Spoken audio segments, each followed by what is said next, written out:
이제 홍명보 감독이 영국, 독일, 세르비아까지 간 다음에 24일 귀국한다. 다만 공항에서의 인터뷰는 없을 예정이다. 라고 이제 그 축구협회에서도 이야기를 했어요. 홍명보 감독이 이제 외국으로 떠날 때 취임 인터뷰를 안 했죠. 그러니까 취임 인터뷰를 안 했기 때문에, 아니 홍명보 감독이 울산 감독 시절에 어쨌든 마지막 경기가 광주 경기였잖아요. 그때는 이제 경기 후 인터뷰 자리가 있으니까 그때는 어쩔 수 없이 인터뷰를 했는데 그 다음에는 인터뷰를 안 했죠. 그래서 이제 홍명보 감독도 본인이 스스로 유럽으로 떠날 때 그 이제 잠깐 출국 인터뷰에서 이례적으로 취임 인터뷰를 지금 못하고 있는 상황이다. 왜냐하면 코치진을 뽑으러 가야 되기 때문에, 그런 이제 이유를 대면서 일단 취임 인터뷰를 안 하고 갔어요. 근데 일단 돌아왔을 때도 이제 아무래도 인터뷰를 할 때마다 아주 비판적인 이야기들이 당연히 뒤이어 오기 때문에 홍명보 감독도 이번에 입국할 때는 굳이 인터뷰를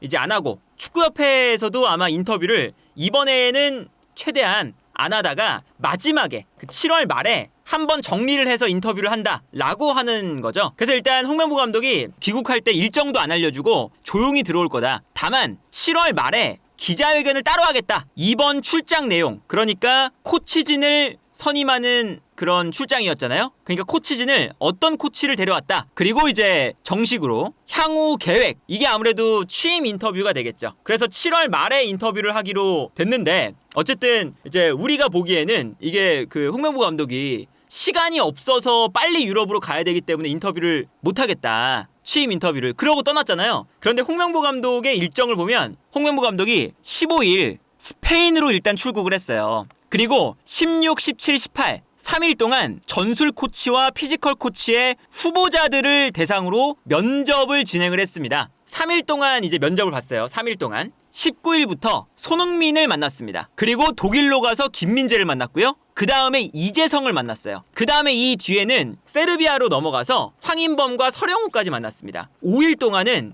국가대표팀 선수들을 만난 거예요. 그리고 3일 동안은 코치진 면접을 본 거죠. 그러니까 이 일정을 보면 선수들 만나는데 더 시간을 많이 썼습니다. 코치진 면접은 3일 동안밖에 하지 않았어요. 그러니까 이게 이제 우리의 생각으로는 이해가 안 되는 게, 과연 3일 동안 얼마나 좋은 코치진들을 뽑았느냐. 일단 여기서부터 좀 의심이 되는 거죠. 우리가 감독을 정할 때도 사실은 엄청 긴 시간이 걸렸잖아요. 그리고 이제 코치진을 선임하는 과정인데, 코치진은 3일 만에 결정을 했다. 그리고 이제 우리가 생각을 해봐야 되는 게, 보통 코치진을 정할 때 뭐 외국 감독이든 국내 감독이든 본인이 잘 알고 있는 코치진을 선임하기 때문에 본인과 계속해서 일을 해봤던 사람, 본인의 전술을 알고 있는 사람, 이런 사람들을 뽑잖아요. 그러니까 코치진을 뽑을 때 지금의 경우보다 훨씬 더 수월하죠. 그런데 홍명보 감독은 지금 현재 아예 본인이 모르고 있는 사람을 만나러 가는 거잖아요. 본인의 전술을 코치들도 모를 거고, 본인도 코치가 어떤 성향의 사람인지, 어떤 전술적인 특색을 가지고 있는지, 이런 것을 모르는 상태로 일단 간 거잖아요. 근데 3일 만에 이것을 완료할 수 있었다. 물론 이제 그 전에 홍명보 감독을 우리 대표팀이 선임한 이후부터 외국인 코치를 목록을 만들어 놓고 이미 어느 정도 추린 상태라고 알려져 있었죠. 그렇다 하더라도 홍명보 감독이 선임이 된 게 7월 8일이거든요. 그 다음에 이제 스페인으로 출국한 게 15일이니까 일주일 만에 코치진의 그런 정보를 다 파악하고 현지로 날아가서 3일 만에 면접을 완료했다. 속전속결로 코치를 뽑았는데, 이게 본인과 한 번도 일해보지 않은 사람을 뽑는, 그리고 홍명보 감독이 출국을 할 때 계속 강조를 했거든요. 이 코치들이 과거에는 한국 감독이 선임이 되고 외국 코치를 붙여주면 서로 간의 이해가 부족해서 외국 코치의 유능함을 활용을 못했다. 그래서 이번에는 유능한 외국 코치를 데려왔으면 적재적소에 감독이 활용할 수 있게끔 완벽하게 파악이 돼야 된다. 이런 식으로 이야기를 하고 갔죠. 그런데 3일 만에 뽑고 그 다음에는 5일 동안 우리 대표팀 선수들을 만났는데, 이것도 웃긴 게 손흥민, 김민재 일주일 뒤에 한국에 옵니다. 코치진 면접에 많은 시간을 썼고 코치진을 더 고심을 해서 뽑은 다음에 한국에 와서 손흥민, 김민재를 만나도 되거든요. 그리고 한국에 왔을 때 뭐 선수들이 뭐 프리시즌을 위해서 정말 24시간을 다 프리시즌만 하는 것도 아니고 이제 당연히 자유 시간도 있고 분명히 만날 수 있는 시간이 있거든요. 왜 굳이 유럽에 가서 손흥민, 김민재를 만나는 시간을, 유럽에 가는 거는 뭐 알겠는데 코치를 선임하는 시간을 더 많이 갖는 게 아니라 굳이 한국으로 들어올 선수들을 만나는 시간을 가졌다. 그리고 선수들 만나는 건 이상한 일은 아니에요. 감독이 이제 새로 뽑히면 선수들을 좀 파악을 하고 선수들을 만나서 이제 확인도 좀 하고 얘기를 좀 나누는 시간을 가져야 되니까 만나는 건 이상한 게 아니거든요. 그런데 이런 상황 자체가 이상하다는 거죠. 기본적으로 코치진을 만나는 시간은 짧고 선수를 만나는 시간은 많고 심지어 국내로 들어오는 선수들을 만났고, 그리고 이런 이제 일정을 보내면서 나갈 때는 시간이 없어서 코치진을 뽑아야 되기 때문에 취임 기자회견을 못하겠다 그러면서 나갔고, 약간 이런 이제 흐름들이 쭉 이제 길게 놓고 보면 출국하기 전에는 분위기가 너무 안 좋으니까 안 좋은 분위기 때문에 취임 기자회견을 하면 안 될 것 같다, 약간 피하자, 이런 관점에서 유럽으로 갔고, 그리고 이미 코치진들을 어느 정도 축구협회에서 추려놨기 때문에 코치진을 파악하는 시간이 홍명보 감독은 그렇게 많지 않았을 것 같거든요. 그렇다면 코치진도 우리 축구협회에서 이미 추린 명단 그 안에서 심도 있는 코치진에 대한 분석이 이루어지기도 전에 홍명보 감독이 코치를 뽑은 것이 아니냐. 어떤 코치가 올지 모르겠지만 일단은 나와 있는 바에 따르면 스페인에서 만난 코치들이 전술 코치와 피지컬 코치라고 하거든요. 그래서 이제 코치가 지금 예상되는 바로는 2명 온다라는 거잖아요. 근데 이제 여기서도 좀 웃긴 건 뭐냐면 그동안 감독을 정할 때 우리가 수많은 그런 소스들이 흘러나왔잖아요. 이번에 그 홍명보 감독이 유럽으로 떠난 다음에는 코치에 대한 이야기는 하나도 안 나옵니다. 다만 손흥민 만났다, 김민재 만났다, 이재성 만났다, 황인범 만났다, 서령우 만났다, 선수들 만난 것과 선수들을 만났을 때 실시간으로 오늘은 누구 만났다, 이런 거는 계속 흘러나와요. 약간은 코치진에 대한 그 선임 과정 자체가 과연 좋은 코치를 데려올 수 있을까,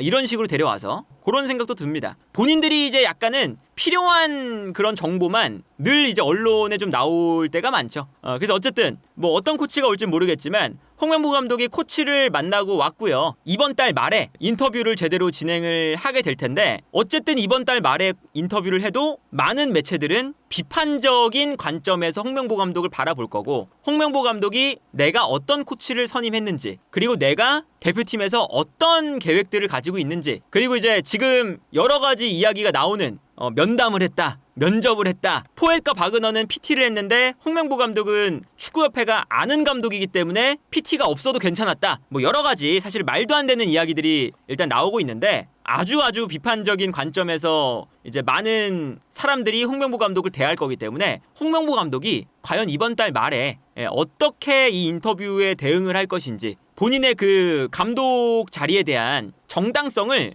어떻게든 지금 보여줘야 되거든요. 그러니까 축구협회가 일단 이런 상황들을 잘 못 만들어줬어요. 홍명보 감독에게도. 홍명보 감독의 이 감독직에 대한 정당성을 지금 뭐 이번에 입장문을 봐도 뭐 홍명보 감독은 우리가 알고 있는 감독이기 때문에 PT를 안 받고 뭐 등등등등, 사실은 홍명보 감독이 정당하게 선임이 됐다라는 느낌이 아무도 지금 안 들거든요. 그러면 결국에는 홍명보 감독이 인터뷰장에서 본인이 이제 이런 것들을 마주해야 되는데 과연 그 자리에서 본인의 그 자리에 대한 정당성을 잘 얘기를 할 수 있을까? 그게 아마도 이제 홍명보 감독이 9월 A매치를 앞두고 과연 선수들에게 인정을 받을 수 있느냐, 인정을 받을 수 없느냐, 이 이제 아마 그 기준점도 되지 않을까 싶습니다. 아마 이대로 가면 이제 당연히 홍명보 감독이 지금 선수들을 만나고 온 건 선수들한테 잘 좀 이제 도와달라, 뭐 이런 이야기를 하러 간 거잖아요. 사실 이제 감독으로 선임이 됐는데 분위기도 좋지 않고 대표팀이 흔들리고 있으니까 잘 이렇게 해보자, 이런 얘기를 하러 간 거잖아요.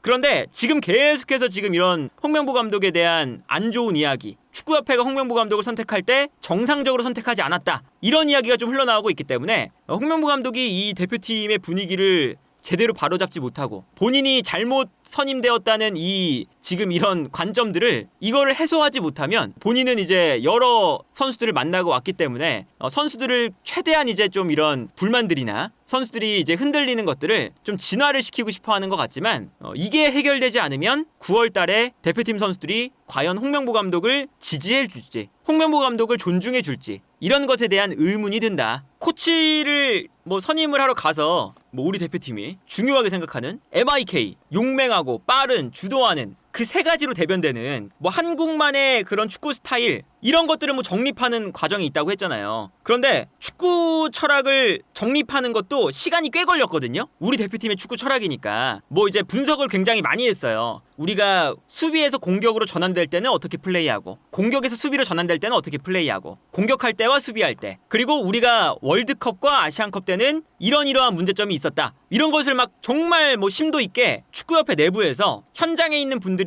정말 고심 끝에 정말 분석을 많이 한 거잖아요. 그런데 그런 분석들을 3일 만에 코치진과 공유를 과연 잘 한 것일까? 어쨌든 코치를 데려오려면 우리가 만든 철학에 일치하는 그 코치도 우리의 철학에 동의를 하는 감독을 뽑을 때처럼 코치들도 너희의 한국 대표팀의 축구 철학이 어떤 거고 그러면 그 축구 철학에 대한 이제 우리도 이해를 가지고 이러이러한 식으로 도와주겠다. 내가 이렇게 도와줄 수 있을 것 같다. 뭐 이런 얘기가 좀 오갔어야 되잖아요. 3일 만에 할 수 있는 건지 그런 의문이 든다.